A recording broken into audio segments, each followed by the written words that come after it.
Another day, another vlog na buta karon pre. Karon pre no natay basic tips nga ihatag sa inyo ha.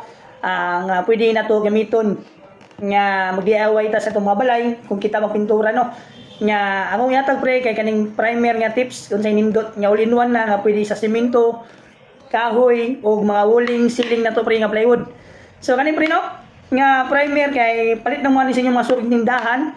Kung taga-Tagum mo, taga-Tagum City mo, located dito sa Dalisay Ganti Road, Tagum City, no? Pakita na yung Showmix Spin Center. So, palit lang mo itong primer, acrylic, solvent base, coating primer. Kaya nga primer pre, all-in-one na siya, pwede na sa kahoy, pwede na sa wuling, sa plywood, sa kahoy, bakal.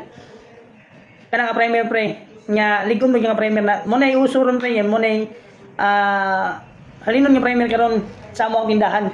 So, kaya nga primer pre no, kay recommended coating na siya sa ano, sa smooth finish sa semento, pwede na siya sa rough finish sa semento, pwede na siya sa plywood, pwede mo na siya i-apply. So, ang number of coats na pre kay one coat na ta na pre. Nya mo ta na pre si halo na pre, palitin mo rin yung pre reducer. Niya, solvent, acrylic solvent reducer. So, recoat interval na pre bago miturahan sa atong mga finish kay 4 hours. Then practical coverage sa to na 30 square meter.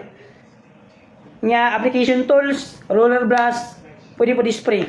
So kana lang pre, hinaot nga makatabang sa inyo ano kung kita mag-DIY sa itong mga balay. So kana lang pre, God bless.